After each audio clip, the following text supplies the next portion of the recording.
The heartbreaking request Freddie Mercury asked from his Queen bandmates.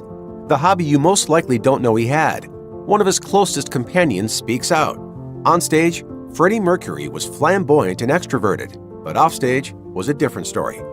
Freddie Mercury was born in Zanzibar, and his given name was Farrokh Bulsara.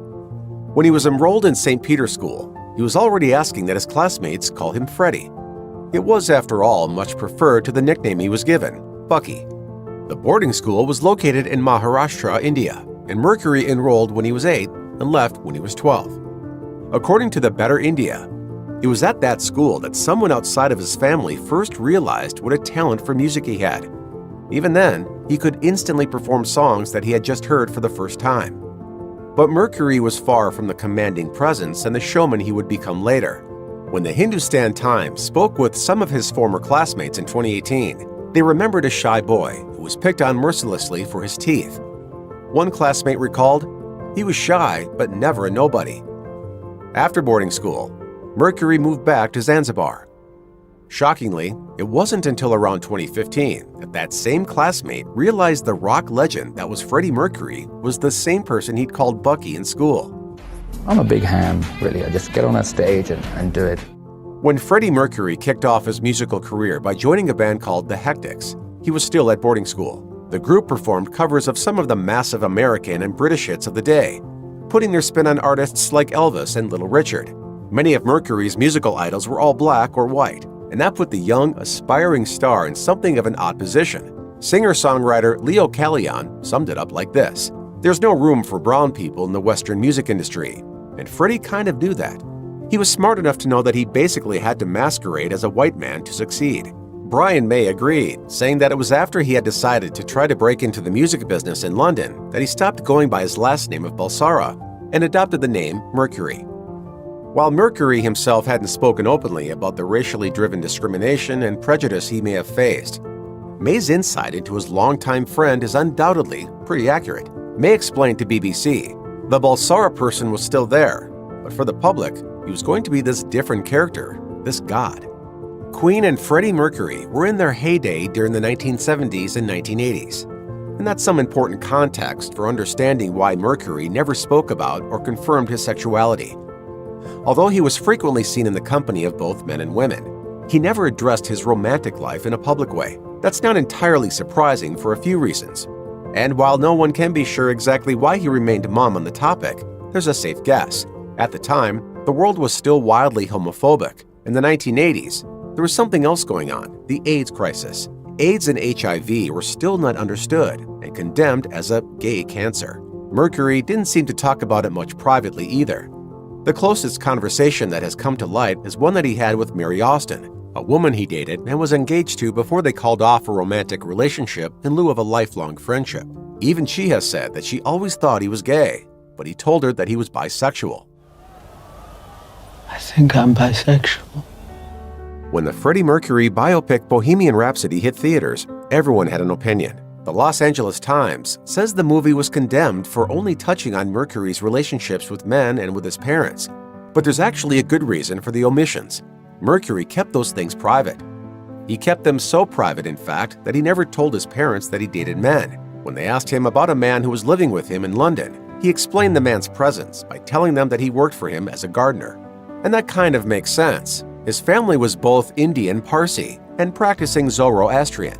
And while Mercury himself wasn't religious, he was deeply and unwaveringly respectful of his parents' faith. That faith, however, taught that gay men could be killed with impunity, says Encyclopedia Iranica. They further say that gay men were seen as demons promoting the spread of evil in the world. So it's little wonder then that he simply kept that part of his life out of discussions with his parents. There were two sides to Freddie Mercury, and one of the only people who knew the private version was Mary Austin. They met in 1969, and at the time, he was just that guy with dreams of becoming a rock star. Mercury proposed to her in 1973 and wrote the song Love of My Life for her. When Austin spoke to the Daily Mail in 2013, she invited them into the home he had left her. The mansion was as he'd left it, filled with Louis XV furniture and enough art and antiques to outfit a small museum. She explained, "Why would I want to change it? It is his taste and style. It's beautiful. His presence is everywhere." Even after calling off the wedding with Mercury's admission that he was bisexual, they remained close friends, and she was one of the handful of people who stayed by his side as he died.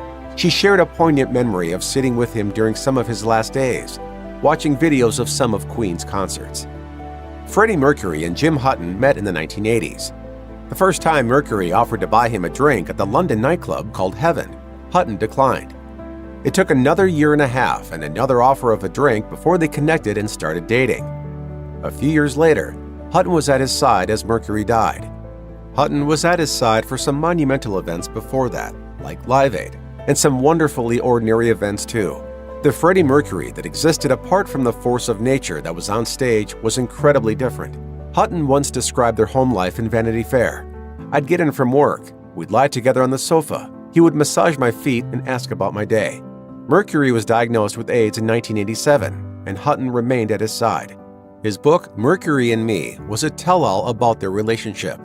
But perhaps most telling was the end of it.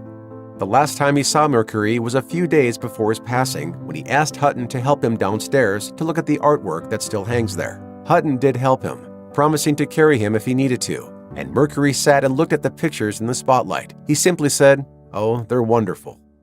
At the moment, there's a lot of things that I'm doing within Queen that keeps me happy. Everyone needs a hobby, right? When Freddie Mercury was asked about his hobbies in one infamous interview, he cheekily responded, "I have a lot of sex." As epic as that might be, Brian May has suggested that there was something else that Mercury truly loved: photography.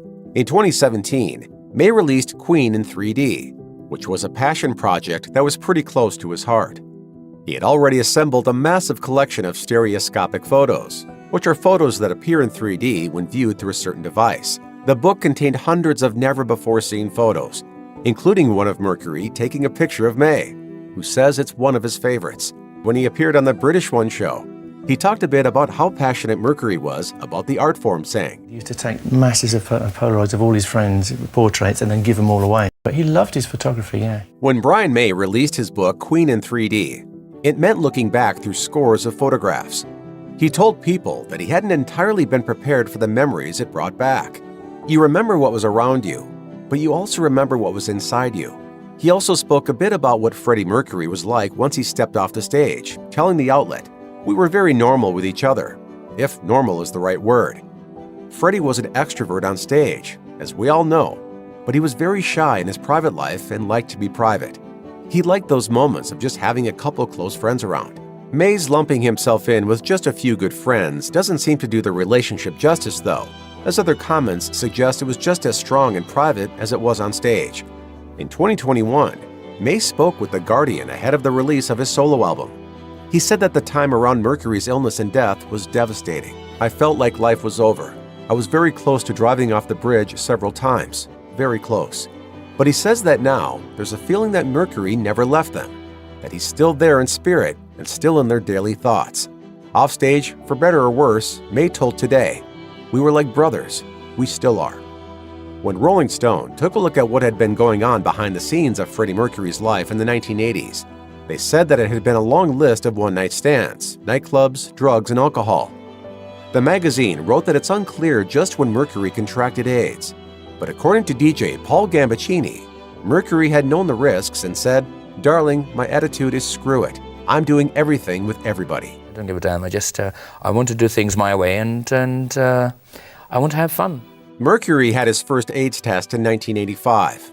That one was negative, and when he had another 2 years later, he refused to answer phone calls from his doctor's office. So the doctor's office called Mary Austin and told her the news. They didn't tell anyone else, not even the rest of Queen.